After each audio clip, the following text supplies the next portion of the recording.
Kaiser. She's from Insight. It's a psychotherapy and counseling center.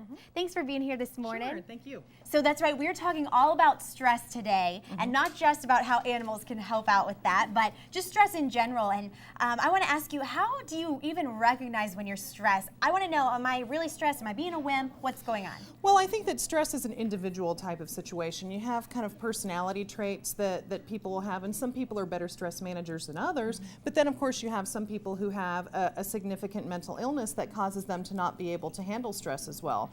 There are a lot of things that kind of factor into being able to handle stress better, and one of the most important things that helps us to handle stress better is to have a great support network. Okay, let's expound on that a little bit. What do you mean by a great support network? Well, it's good to have people that are go-to people, you know, so that you have folks in your church, folks in your neighborhood, folks in your family that you can go to. But it's also great, I know you're celebrating pets today, it's also great for many of us who don't have a great support network of a lot of different people, that we can get a great deal of stress relief from having animals around us, because animals give us unconditional positive love. They're always there for us. They don't have a lot of needs. They don't necessarily need to talk to you about their problems, and they're great listeners. So animals are always going to accept you, and they're always going to be there for you. And so it's a great alternative to maybe having a huge number of people that you can go to speak. And some say laughter is the best medicine. I know by having a dog, we have gotten so many big laughs, and we smile all the time from things that he does.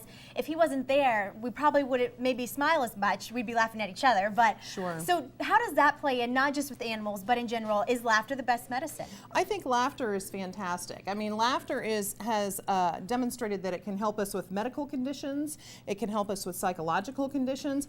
Laughter is a fantastic way to not only relieve stress, but to get some kind of energy out, and also to encourage the release of endorphins in your body so that you feel better. So, you know, there's a couple of other ways, not just laughter, to release endorphins.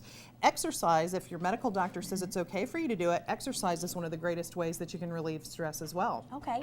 Now, I just read this article about bubble wrap. You guys know what bubble wrap is, those air pockets, you pop them, it's really fun. I don't know why, but it is fun to pop those little bubbles. And they are actually, they did this big study about bubble wrap and how it could be a stress reliever. They're actually, they realized that apparently blue was what people said was the most comforting color. So they're making blue bubble wrap just for people to pop. What are your thoughts on that? Well, I think that meditation can be handled in just about any type of mechanism, and what I think that people are getting out of bubble wrap is really kind of a meditative aspect. You know, it's this kind of systematic popping of the bubbles, and you're just sort of hearing the same noise over and over and over again, and at the same time you're doing a repetitive motion. You would also get the same effect off of any kind of meditation. You would also get the same effect off of any type of exercise. You would also get the same effect off of weightlifting. You know, so there's a lot of different ways that you can use that repetitive motion and kind of routine noise to be able to give you something to go on for a meditative aspect. Okay. And now you touched a little bit on this earlier, but you said some people get more stressed than others, or more prone to stress. Expound a little bit upon that. Well, certainly we have people like first responders. Those are going to be extremely stressful jobs. We also have, you know, teaching can be a very stressful job. Parenting is a stressful job.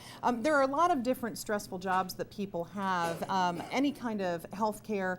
A lot of stressful jobs have with them, attached to them, a lot of different types of ceilings that people have to deal with. You know, if you're dealing with a job where somebody could literally die if you did the wrong thing, that's a little bit more stressful than I misplaced the postage stamps. You know, not that a postal job isn't intense too, because you have a lot of people who want what they want it now, they're in a hurry. So there's a lot of different types of stressors that enter into the job force. It just depends on jobs, it depends on what kinds of support you have, and it depends on kind of your personality type. Some people have a personality, they're very even-keeled. Some people have the type of personality that it's really difficult for them to handle much stress. Okay, that's right. All right, well, thank you again so much for being here this morning. Sure. So kind of to generalize all of this, you think it'd be a good idea for people to get out there and get some endorphins, laugh a little bit, exercise, you can, you know, meditate, pop some bubble wrap.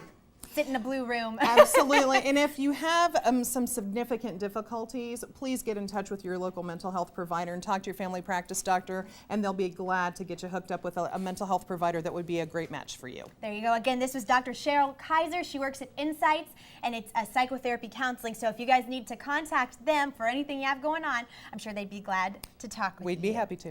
All right, again, thank you, and we'll be back with more Good Day. Stay with us.